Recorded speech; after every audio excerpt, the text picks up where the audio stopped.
está pasando en esta universidad tan importante. Señor, ¿cómo está? Buenas noches. ¿Cómo le va? ¿Qué tal? Bueno, el rector Luis Izquierdo parece haber minimizado la presencia senderista en San Marcos. De hecho, que son pocas personas, que va a averiguar si realmente eso es importante o no. ¿Cuán importante es la presencia de sendero en San Marcos? ¿Dónde están? ¿Qué actividades? ¿Qué hacen?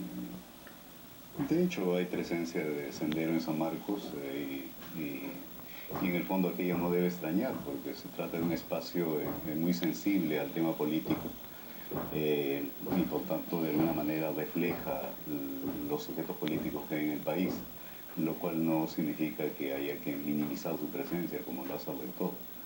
En todo caso, yo diría la presencia de sendero abierta ahora, que han decidido que así sea, más bien es un síntoma de una situación de quiebra de la legalidad en la universidad, que es una suerte de caldo de cultivo propicio para las lógicas políticas como las de Sendero.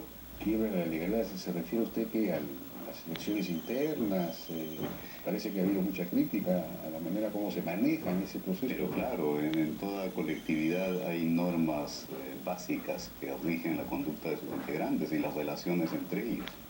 En San Marcos han sido quebradas del modo más grosero posible, no hay otra palabra para ello, pues porque teniendo en contra todo el aparato de la universidad puesto al servicio de la lista oficialista, la oposición sin embargo se impuso en una contienda democrática y sin embargo esta victoria le fue arrebatada mediante un fraude que rompe todas las normas que regulan el ejercicio de la política en la universidad y por tanto genera un espacio de anomia que es precisamente en el que prosperan iniciativas de orden autoritario. A ver, vamos por partes. Ha habido una elección, se ha elegido la Asamblea Universitaria, ¿no es cierto? Se ha elegido la Asamblea Universitaria y a los consejos de facultad. Y a los consejos de facultad. Estos últimos eligen a los decanos y la Asamblea Universitaria elige al rector. De ahí su importancia. Claro, entonces la Asamblea Universitaria va a elegir al rector el próximo año, creo, ¿no? Y en esta elección de la Asamblea Universitaria se ha denunciado una serie de fraudes o corruptelas. Desde el inicio, desde la propia conformación del comité electoral, de acuerdo a las normas de la universidad, la ley universitaria aún, y la propia tradición, el comité electoral debe estar conformado tanto por la mayoría como por la minoría, es decir, la oposición, como garantía precisamente de su transparencia. El año pasado, pese a las quejas y las protestas de la oposición, el sector oficialista copó íntegramente el comité electoral. Ahora vemos clarísimo con qué intención. Se trataba de manipular a su absoluto antojo este proceso. Leí un artículo del ex rector Manuel Burga, el historiador Manuel Burga, que señalaba que se había incluso comprado estudiantes y pagado a estudiantes para que voten de determinada manera. ¿Esto es cierto?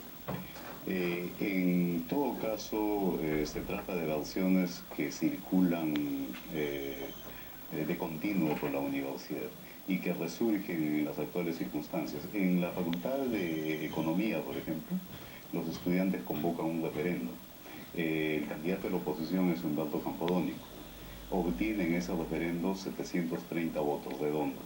El candidato oficialista obtiene 22 votos, es decir, la diferencia no puede ser más grande. Claro. Y sin embargo, el tercio estudiantil que debiera acatar la voluntad expresada por los estudiantes, en ese tercio estudiantil, alguno vota por el sector oficialista.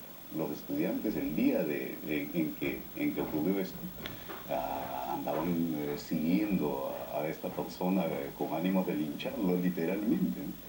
Y es que a ese propósito también corría la voz de que habrían sumas de dinero de por medio. O en todo caso, si estas versiones corren, es porque no hay otra manera de explicar conductas como las que acabo de señalar. De acuerdo. Y también se habla de una política sistemática, digamos, de designaciones de autoridades y de funcionarios, en fin, con una estrategia clientelista para captar y copar. Ocurren las elecciones a la Asamblea Universitaria donde este fraude es perpetrado en contra de la oposición, se declaran ellos ganadores y se pasa a la fase de elección de decanos en las 20 facultades. En 3 facultades la oposición pone decano, en las 3 primeras que empiezan a definir, algunas emblemáticas para ellos, como la de farmacia, por ejemplo, de donde es el aspirante a suceder a la izquierda. Se presume, hay suficientes indicios de que por lo menos en 7 otras facultades también la oposición debe ganar, con lo cual hace mayoría nuevamente, pese al fraude en el Consejo Universitario. El rector interviene sin que las normas lo faculten para ello, es decir, de manera completamente ilegal, designando decanos interinos, figura que no está contemplada para estos casos.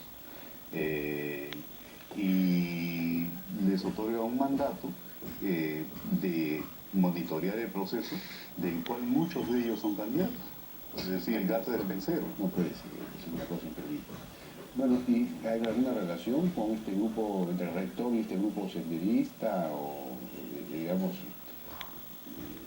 este grupo de sendero, por ahí he leído, por ejemplo, que controla servicios como el corredor y el estudiantil, o de alguna manera intentaría hacerlo? ¿Tiene alguna clase de facilidades que recibe de parte del rector? Bueno, en esta lógica de otorgamiento de espacios de corte clientelar, evidentemente los sujetos menos democráticos que hay en la universidad presionan precisamente en esa lógica. Y entonces es perfectamente plausible que algunos de estos espacios efectivamente hayan sido objeto de negociación. Obviamente no hay pruebas materiales de ellos. Estas lógicas discurren por debajo de la mesa, ¿no? Pero hay indicios y resulta una versión plausible, ¿no? Y en cuanto a si los sectores de discurso autoritario tienen alguna incidencia en este escenario, de hecho, quizá lo ocurrido en la Facultad de Letras lo puede graficar bien. El día lunes los estudiantes toman la Facultad de Letras, que hasta ahora está tomada, protestando también ellos contra el despojo de su voto expresado en referendos. Y la protesta va dirigida contra representantes que son identificables con un sector de discurso duro. En esas circunstancias, al día siguiente, en la noche, ocurre la famosa marcha de la columna esta que ha sido puesta en YouTube. Se acerca hacia Letras porque al parecer tenían previsto realizar un acto simbólico allí. Los estudiantes que están en la toma salen hacia la puerta de Letras y los rechazan en duros términos. Por tanto, me parece que esta acción me parece particularmente significativa porque, entre otras cosas, además de revelar la presencia de Sendero, claro, visible por voluntad propia esa noche, revela también la capacidad de respuesta de la propia comunidad universitaria, que los rechaza abiertamente, lo cual debiera llevar a ver con mayor cautela propuestas como las que he escuchado al propio presidente hablando de intervención. Claro, sí, pues, efectivamente. Yo no tengo ninguna duda de que una posible intervención a San Marcos más bien favorecería a estos sectores, dándoles la razón. Y para terminar, ¿cuántos serían estos senderistas que desfilaron? Es ya un lugar común entre quienes pudieron apreciar aquello, un cálculo grosso modo de 50 personas. 50 personas.